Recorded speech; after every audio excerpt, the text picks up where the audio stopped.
I guess the first topic we'll start with is Anthony Edwards, right? So I've been on Anthony Edwards train since last year, maybe.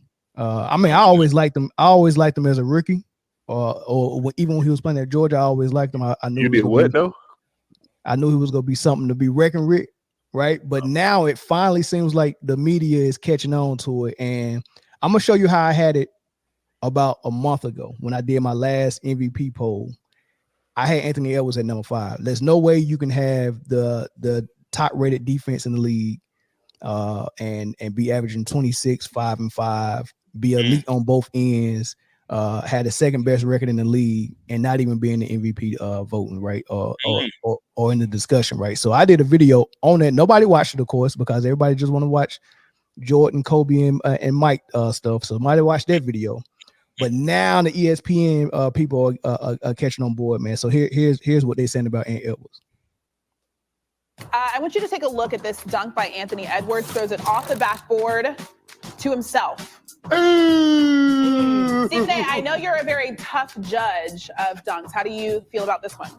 It was nice. It was spectacular in real time. But let me say this, y'all. I need my boys to listen to me. I need you to listen to me, Christina, because regardless of what people want to think because of my presentation and delivery, my boy CC, I see you right there, big boy. Here's the deal, y'all. I don't really engage in hyperbole nearly as much as I engage in fact. This brother is something special. Yes, he is something special. He brings out the dog in the rest of their team. Let me tell you something right now. He is rapidly evolving into my favorite player in the NBA. He's got an NBA body. He's a man-child. He's a Skywalker. He's got game. He's got heart. Listen to what I'm saying to you on national television. Right now, when I see Anthony Edwards, I see in the making Vince Carter, Kobe Bryant, MJ, Michael Jordan. I see. Listen, y'all know how I hate cold weather. I'll fly to Minnesota to see that brother. He is box office. Anthony Edwards. You hear what I'm saying to y'all? He is special. He ain't there yet in terms of the names I mentioned, but he's coming. And he is box office worthy of walking through the turnstiles to see that brother play. He is a showstopper. I want the NBA to put the Minnesota Timberwolves on national television even more. Box office comparisons to Vince Carter, Kobe, Mike. Great. What's your thoughts? He been this, man. Like he been doing this. This is nothing new. They just got on board. Anthony Edwards has been spectacular box office. Of course, he's not the greats, the Vince, the MJs yet. But the potential is there, and he has been doing this since he played at Georgia. He played 1 year at Georgia under Tom Crean, and he was the guy on the team, obviously, which is why he was the number 1 pick. Athleticism, the jump shot constantly improving, handles constantly improving. He can get to the cup. He finished at the rim, above the rim, over people. We've seen all of that. He's been doing this. I'm just wondering what took them so long to catch on. I guess they needed permission. I mean, they was still on the Luka hype train. I think he already better than Vince, to be honest with you. I think he already better than Vince. Vince Carter? Yes. Already better than Vince. I think basketball. I'm not as far as basketball. I'm not gonna argue with that. Actually, I'm not gonna argue with that. And here's why: the kid can play. I think that they have tunnel vision on who they want to promote and put out, and want to be the face of the league, face of the team, face of whatever. Facts. And I think when he first got to the league, he just kept his head down. You didn't really see his personality, or is he marketable? Like, in order to be the face of something, not only do you have to be able to ball, you have to be marketable. And I think that over the summer and the little FIBA games when he had that USA JV team on his back. They was like, nah, not only can he bowl, like he has personality, and he was the heart and soul of the team as well. So yeah, I think they like 2 years late to the Anthony Ant-Man train. Pause. This the thing I don't like about NBA media is how dumb do they think the fans are, man? Like, we can look at basketball and see who's good and who's great and who's not good and who's overrated. We can look at that. You don't have to commentate and tell us all of that stuff, right? You don't have to. You think they're marketing basketball to? I mean, you think they're marketing NBA to people who like basketball? They're not. That's not the target audience anymore. They have that. The target audience. Remember, like they had like that little superhero game or whatever where they was doing special effects. They're trying to get average people and the TikTok people and the kids or whatever. So, in a popularity contest right now, the average 19-year-old kid would take LaMelo Ball over Ant-Man any day, just because it's a name and a face that they know, and he has tough, personality. It has nothing to do with talent on the court. But now they say that, hold on, this kid has the talent on the court, and he's just as personable and has the personality and the marketability as a LaMelo Ball and these other guys. So now now they're gonna oversaturate you with this guy. They still want your Lucas and all that to be the face because they're trying to get the international dollars. They're just really trying to save the league, man. And the only way you can save the league is put more eyes to the sport. On the real sport, not that freaking social media. We go force feed you who we want to market and all that. They don't care. I think now they got to revert back and get back to real basketball. No, they got to start marketing real basketball players. Man. I think they feel like that once they get the eyes, they can show you real basketball. But they can't show you basketball until they get the eyes, because worldwide, listen, honest to God, worldwide basketball is considered a black sport. And with it being a black sport, by and large, Europeans don't really want nothing to do with it. And as far as it being the sport of America. I mean, just look at the NFL. I ain't with that one. No, listen. With that one. Listen, because we love basketball. We grew up playing basketball and all that. But that's tough. So remember, these people ain't dead. Like but when you look in the stadiums though, when you look in the audience and you look, it's a mixed crowd. It's a lot of different people. And remember, this thing is getting pushed global more than any other sport. People that's enjoying the sport, when you look on the court, if there's 15 people in uniform, playing, not the spectators or the consumer, so to say. You mean like the actual players? Now that's true. That's definitely true, especially here. So you got to think about it. So if you don't, if you got a 12-year-old son and he has no chance of that, you're going to try to steer him to baseball or football or something else. You dig what I'm saying? So your focus. So again, the basketball is the least important part of the business model of selling the NBA. Yeah, of course. Yeah, of course. But you ended it with something true, but the premise was different. But I'm gonna let Chris and Eric get in real quick though. Let's here's Kendrick Perkins, because it's all over ESPN. It's very funny how they all were all on Luka and all on these other players, and all of a sudden now they shift the same exact day. Like they all shifted the same exact day. Here's them talking about him on another show.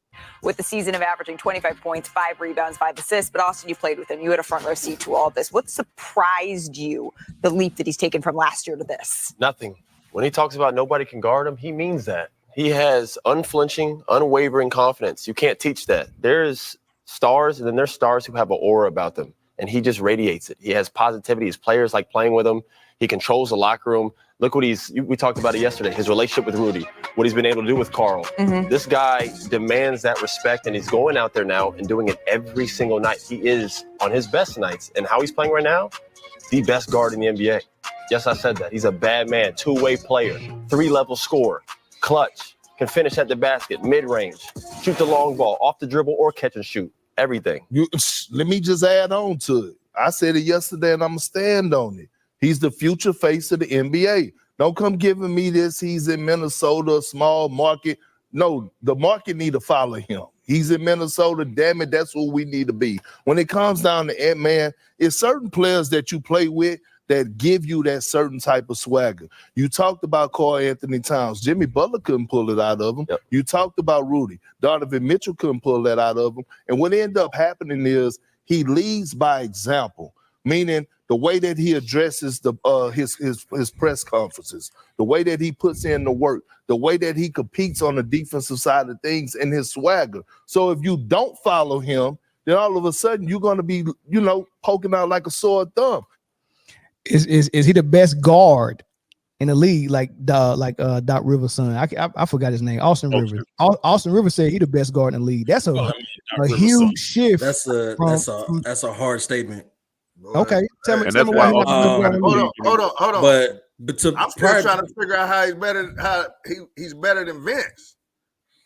Vince Sanity, half man, half amazing. Have you forgot? Well, I agree with what Mel said as far as like the whole basketball as a whole. He's probably got a better game than Vince. But for me, like I'm not ready to give just straight up dunking as him better than Vince. No, you know what I'm saying? He's better than Vince, bro. But he's better than Vince. I think the simple answer to what the question was earlier for me that everybody's just glossing over as to why now everybody is riding the hype of Anthony Edwards is because of the simple fact that now the Timberwolves are winning. Yeah, but they've been winning since the second week of the season. They've been number 1 or number 2 with Boston since the beginning of the season. So in the beginning of the season, when they was 15 games in, while they wasn't on the hype train, while they was on Luka White, he was in the 8th seed or the 7th seed. In the beginning, they just won you always see somebody that starts strong, and you can't take the first couple of weeks at face value. We're now in the middle of the season. We're 40 games in now, and Minnesota, and Minnesota is steadfast at number 1 in the West. Now it's like, oh man, these boys, and I get it. We're basketball minds, but to those who aren't as more basketball inclined, it really is about like, okay, well now these boys are winning, and they've been winning for a long time now. We're 40 games in, 42 games in. Now it's like, oh man, why are they winning? Then boom, now you go see the tape of Anthony Edwards throwing it off the glass or posterizing. Two of the games he has been doing that, but again, they haven't been winning. It ain't got nothing to do with when they have been winning. They was in the playoffs last year. It has nothing to do with basketball at all. The execs, the numbers came back, man. Hey, he's must see TV. He's is either that, but this is the reason why they wasn't on him before. It's the numbers. He's only averaging 26 points. 5 rebounds, 5 assists. The people that they think are doing amazing stuff is averaging 38 and 8. They're never. It's all about stats. Now 38 and 8 is okay. You got 4 more points than Edwards. You got 3 more assists, 3 more rebounds. But the thing is, he's got 2 things that people like Luka don't have: number 1 record in the West, and elite defense on the defensive end. He's got those 2 things, which matter to me more than those extra 3 rebounds, extra 3 assists, and those extra 4 points. Well, that's because you a basketball. Chris said, to Chris's point, you a basketball mind, so you can see things like that, and I can say, okay, you're 38 and 8 with a play-in seed doesn't make or break anything. You in the play-in. Those numbers gonna get off LeBron. Oh yeah, he's never gonna get. He's not. That's the funny part. We know it. But yeah, man. Like at the end of the day, you a basketball mind. ESPN is full of people, or I should say, mainstream media is full of people. A ton of people who aren't real basketball minds. Number 1, and number 2, they gonna do whatever master tell them to do, boss. That's That's what's going to end up happening. So at the end of the day, if they say, I don't care that Anthony Edwards is leading a team with two other dudes who've been in the All-Star game with Cat and Rudy Gobert, and he's leading them to a number one seed in the Western Conference with the team who won it all last year is in the Western Conference. That he's leading them. We don't care. Luka had a triple-double last night. Yes, they got smacked by 30. But he had a triple-double last night. Let's talk about that. Let's talk about this amazing pass that somebody else didn't get any attention. Let's talk about Trae Young being the third fastest person to 10K, but when Luka did it, they had fanfare galore. Like, they're damn near balloons.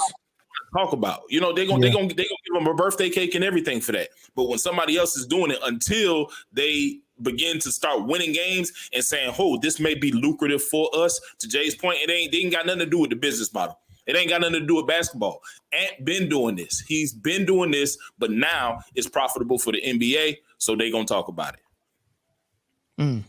To your question earlier though, I've just seen too much from Devin Booker and Kyrie Irving to put Anthony Edwards above them yet. Number one, okay. It's the defensive end of the court though. He's elite on the defensive end, man. That's it. Like if offense is 50% of basketball and defense is 50%, and you're elite at both, then you are 100% player. 360. Kyrie is good. He's a good defender. He's not elite.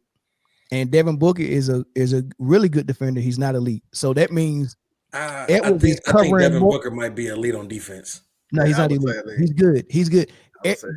Devin Booker can play good defense. Edwards can shut people down. I'm comfortable putting Edwards on LeBron, on Luka, and saying stop them. You know what I mean? I'm not comfortable doing that with Booker because Booker go do some stupid, silly stuff. You know what I mean? But he can turn it on when he can turn it on. That's low key a mismatch. I mean, he gonna do what to LeBron? He gonna shut down LeBron? Oh, he'll do a daggone good job on. I mean, I seen Ben Simmons do a fabulous job on LeBron, man. Come on, man. Hold on. Hey, let's hold on. Name the game where he shut down LeBron. Hey, hold on. Let's not act like Kevin Durant had him switching off to go guard Steph for 2 years in a row. let's not forget that. It's easy to defend LeBron. Who shut down LeBron? That's what I want to know. Kevin Durant, Wayne Durant. Anybody going under the screen? Pick your finals. the first one or the second one. Bill said anybody going under the screen. Ain't nobody shut down no damn LeBron. What it boiled down to, and Mel, you made a good point. When we tend to think of who's better than who, you really think about the offensive end of the basketball court. Ooh. That was a good comment. That was a good comment. That was a good comment. Touche, Slim. But we oftentimes think about the offensive end. If somebody has an offense that caters to your style more, that you like, oh, I like. Take Kyrie Irving. You know his offense is crazy. You know what I mean? So you may put him ahead of a player who has less offense, but we didn't take into account what can they do on the defensive end, like in the flow of the game, and if those two players were playing one-on-one. You know what I'm saying? So when you say it's who's better than somebody, it's stats is probably the last thing you really need to look at. Yeah. I mean, you use the stats to validate what you just saw with your eyes, but even then, I'm not saying that everybody who's a two-way player is going to be better than that elite offensive player, because sometimes the gap that's created between the offensive player is so huge that it don't matter if you're a two-way player or not. Like say for instance, Kyrie Irving against a player like Lou Dort. Lou Dort's a two-way player. Mm-hmm. But I'm not going to put him ahead of Kyrie Irving because Kyrie Irving offense is so crazy, man. So especially compared to Lou Dort. No offense to Lou Dort. Shout out to Lou Dort. I like Lou Dort. Right. But yeah, that makes sense though, Mel. That makes sense. The gap between his offensive game, like if you compare their offense to each other, Kyrie's is so much more evolved that you can't put guys like Lou Dort ahead of him, even though Lou Dort does play both ends of the court very well.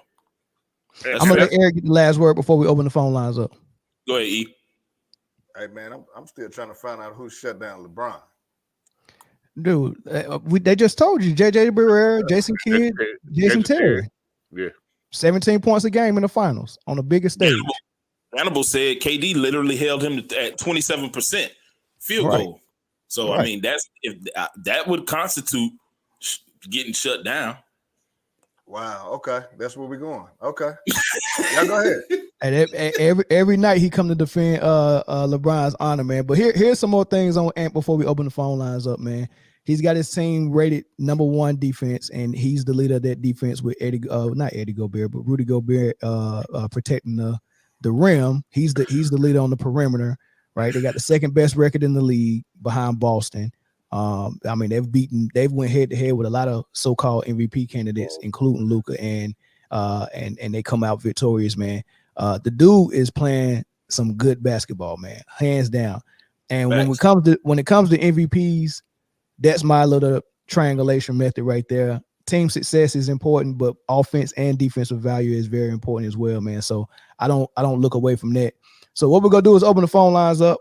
We're gonna let y'all come in and weigh in on what y'all think about this whole thing. And before y'all call in, we're calling now, but I'm gonna say this last thing. It's very interesting how when someone on ESPN like Stephen A. Smith says that Ant-Man is the next MJ or Kobe, how they just go straight past LeBron. How come it ain't the next LeBron? Like if we're talking about somebody that's going into the elite range, why did you bring up the names of Kobe and MJ and not LeBron? That's a very good question. Well, to answer that question real quick, I think it has more to do with play style because no one would argue that Vince Carter is better than LeBron, except for maybe DC Slim, but nobody else will. That still don't answer the question. Play style. That was the answer. I actually answered the question and then gave you said play style. What's the play style? I don't understand. What's the play style? Who has the play style of LeBron? Who has been compared to LeBron? That's what I'm trying to figure out. Man, I heard a guy compare him to Kane not too long ago.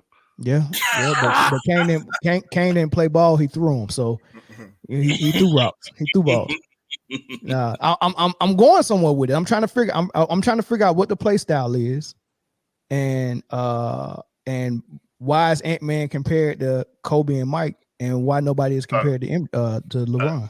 Elite two-way guard that's ultra athletic, and can get to the cup at will and mid-range game.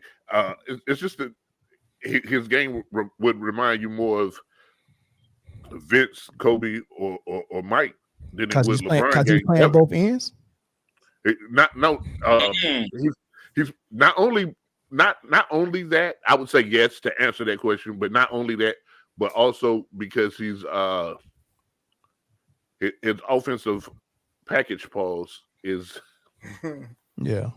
From that I see where you're trying to go with. I'm gonna help you get there, but shout out to Mikey Brass, man. That's he's actually our first member on the channel, man. Shout out to him. They said Ben Simmons was supposed to be the last LeBron. They did say that. A guy who's a big forward that plays point forward, who's very athletic and can get to the hole and who can pass. That's the model. That's a good point, Mikey Brass. That's the model for LeBron, somebody who gets to the hole, somebody who's big, somebody who's a forward, plays point forward and can pass. Not necessarily playing both ends of the floor, not necessarily being able to shoot anything like that, but anybody who can actually shoot and play both ends of the floor and is athletic, they compare to Mike and Kobe, right? So, I've heard the LeBron comparison to if you're looking for another legend, they would say more Magic than Mike. Another guy not known for shooting, known for passing and being big. Known from passing and being big. So that's the model. Big ball handler, pause. Yeah, big yeah, definitely. Yeah. I'm not even gonna say that part again. Again, y'all are giving basketball answers because we are basketball minds. The other answer for the non-basketball mind inclined is that by saying that Ant would be the next LeBron is to write off LeBron while he's currently still playing, which LeBron still being the face of the league, somewhat kind of, right? And still playing at a somewhat elite level when he was supposed to, they're not ready to write him off until his time is actually done. You get what I'm saying? So to label him the next, somewhat elite. So Kobe is retired, Mike is retired, Magic is retired. Those are okay names to compare to because there's nothing they can't come back and whatever. That's not true because they ain't had no problem comparing Ben Simmons and Luka to LeBron. Call on the line, Rod from Georgia. What's up, big dog? Rod. Hey, what's happening? I tried to compare LeBron to Magic. I heard somebody say today, which I had to rethink it myself. They wouldn't mention the two in the same breath. I'll say, come on, man. I ain't no LeBron fan, but you got to get a man some props. I do like his decision making like Magic and his passing ability like Magic. Everything else, I don't even think his defense is on Magic level. Matter of fact, I know it ain't. But but I give him that. But then one time, going back to what y'all was saying earlier, didn't somebody compare to Zion coming in the league to LeBron at one time? Somebody did. They tried it. Yeah, and they did try it. I think that was just fanfare. The buzz you created in high school going into the pros, like the next whatever that was supposed to be. Right, yeah. So the LeBron model is big, athletic, fast, strong, just all athleticism, and if you can pass, that's the LeBron model. That's an easy model to fit into. It is. That's a real easy model to fit into. And some players could do that. It ain't as big as LeBron. They could make decisions and make great passes. Right. Yeah. Good call, Rob. Appreciate it, bro. Appreciate it, Rob. I appreciate it. Y'all do your thing. All right. Michael Brad said they said Kobe was the next Mike while Mike was still playing. They sure did. And like I said, Kobe was the next Mike. Well, we don't act like they can say Harold Miner and J.R. Ryder was the next MJ too. They didn't. Well, not J.R. Ryder, but definitely Harold Miner. Stackhouse, Vince Carter, Kobe, all of them. Only Kobe really lived up to it. All the other ones, it only lasted for about 6 games. Didn't they say Grant Hill too? No. Grant Hill is one of one. You'll never see anything like that again. They didn't know. They didn't have a label for what he was about to be. I hate he got injured, man, because the trajectory his career was on, bro, if he'd have stayed healthy. He cooked everybody, including Mike, too, by the way. Mike and Scotty. You know what's crazy is moving into the modern or the more modern NBA. Mm-hmm. The crossover had everybody in a headache. Like Mike, they didn't Pippen, figure it out. Even Gary Payton, Jay Will was in basketball. It took them about 3 years to figure that crossover out. To figure out how to defend it, to find how the team defended. Like everybody was getting cooked by it. The great defenders, like you said, MJ, the glove, all them boys getting cooked by the basic right to left or left to right crossover too. Man. Simple. It was easy. Now easy now, but they was killing them boys. Definitely had them in the headlock. Yeah, definitely.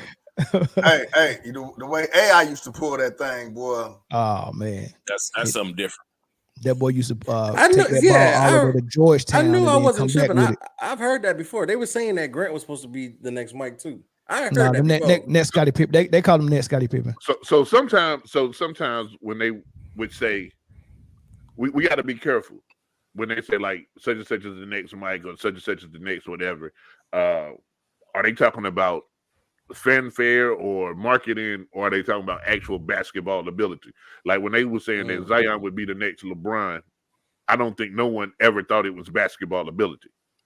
I agree. You know what I'm saying? Yeah, I think based on him carrying the league. I think at the time when Zion was getting his hype, when he went viral in high school doing the crazy dunks or whatever, I think they mistaked fanfare for athletic ability because they just Well, now the correct comparison is Zion will be the next Sean Kemp. Sean Kemp is the correct. No, don't do Kemp like that. Now Zion will be the next Dwan Blair. Or Antoine Walker. Antoine Walker. Somebody who got super fat for no reason. Yeah. Hey, call on the line, DC Slim. What's up, big dog? You did not just call. What's up, fellas? What's going on? What up, DC? Hey, chillin', man, chillin'. Hey, man, Zion Williams is just gonna be Zion Williams. All right, you can compare it to nothing. And overrated words people use is like, he's going to be the next. Nobody is ever going to be the next anything. I hate to blow everybody's dream. Edwards is a beast. SGA will give him a run for his money, though. Okay? Of course. I'm not mad at that. I can't compare. And I even throw Fox in there, too. Of course, you know, I think because of the market they in, where they at, you know, we ain't gonna really see them a lot. That's why they don't get no praise. Now, I think the only reason why they coming over to them now, because I think the NBA ratings is dropping, and they know we getting tired of LeBron, so they trying to find a new niche. You know what I'm saying? Well, they ain't got no choice but to come over to them now. That new player was supposed to be Luka and Jokic, but nobody wants to. They're trying to feed that to us, and they're not biting. Yeah, man. You know why we ain't biting? Because they boring. And not just that. No, I like boring because who else had a game that was kind of like that? I mean, I'm fine with boring. Tim Duncan is probably the most boring player. Yeah, we fine with boring. We just not fine with you telling us that this is the best when we know it's like 8 other ones that's better than him. Right? Like, we're not okay with that. I'll be realistic with y'all. I think that a lot of people having recency bias. When Duncan played, right? Duncan wasn't nobody really showed a lot of love to Duncan. A lot of these players that we mention now, they get a lot of love today. You know what I'm saying? Like that's the same way I consider like the average Michael Jordan fan today. They didn't like Mike back then, but today they appreciate him. As the season was going on with Duncan, you had Kobe out here destroying the league, and Duncan had a lot of competition when he was balling. He became great after he left. You know what I'm saying? So it's a tricky situation. And when it comes to comparing players, I think it's too early to start comparing Edwards to anybody. And I don't know what the LeBron comparison would be. I mean, that's just a regular standard point guard. I'll call him Jason Kidd. No, man. LeBron, I mean, first of all, there are people that are playing LeBron's style of offense, but there's nobody that has his athleticism playing that style of offense. Like Luka is playing. Okay, look, bro. Luka is playing. Hold on, DC. Luka is playing LeBron's style of offense, but Luka don't have his athleticism, right? And here's the unique thing about the guys that we just mentioned. You mentioned some of them: Fox, Booker, Edwards, SGA. All of those dudes swear by Kobe. When they asked Edwards who his top 5 players were, LeBron wasn't in it. It was Kobe, Mike, Kevin Durant, Shaq, and Iverson. Yep. Right. So hold on. Last thing. When you see players that are highly skilled who play off the ball like Tatum, Edwards, SGA, who get their points without the ball, who don't play like Luka, they value Kobe and Mike over LeBron. The people who value LeBron are not the highly skilled off guards. They're big men. Size. You got to be LeBron size to value LeBron. SGA, Edwards, and Fox, all similar. Even Booker. Booker might be slightly shorter. Their style of play, the way they play, is more catered to like a Kobe style. You know what exactly. I'm saying? I mean, because how do you get in the film and put on LeBron and say, I want to mimic that? You can't put film on and be like, that's what I want to do from LeBron. But when you watch Kobe, you be like, okay, I like how he did that in the post. I like how he used that leg. I like how he went over the right shoulder and the left shoulder. I like how he did that. You can study Kobe and Mike and get something from it. But when you watch LeBron, you be like, man, if unless I'm ball hogging and playing point forward, and I'm 60 and I can run and jump and do that, then there's nothing. If I'm 6'2", there's nothing I can really do to emulate LeBron's athleticism or size. Pause.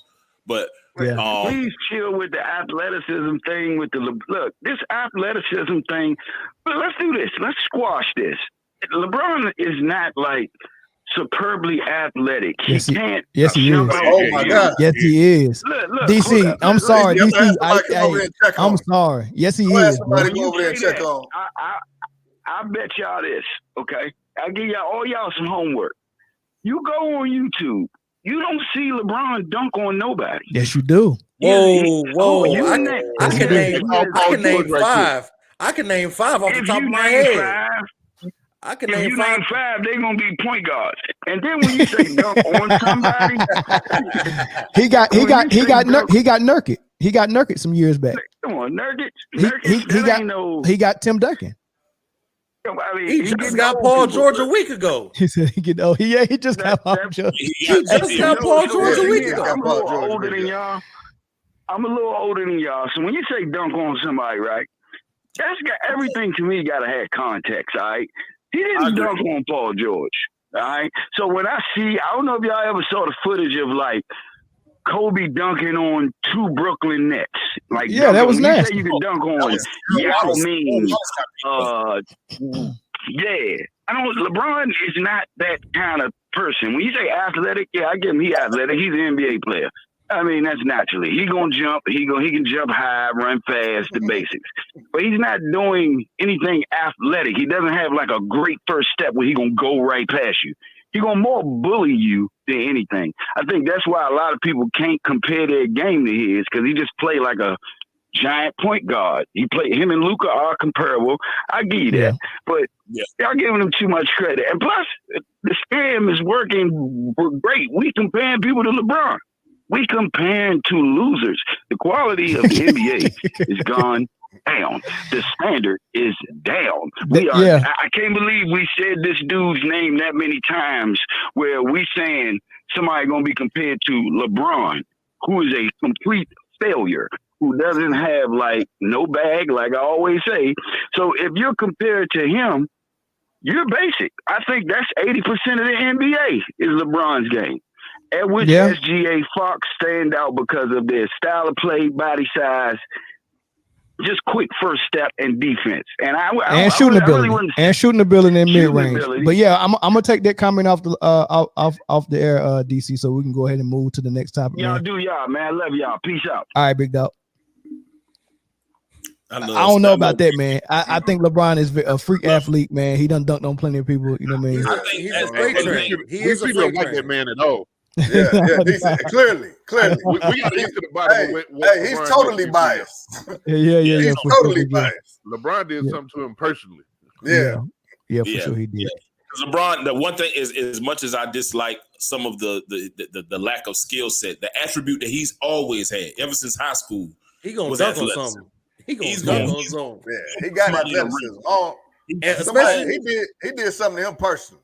He might not be doing it now as a Laker because he's up there in age, but Miami and second time Cleveland, he was jumping. Who he jumped over? Who did he jump over?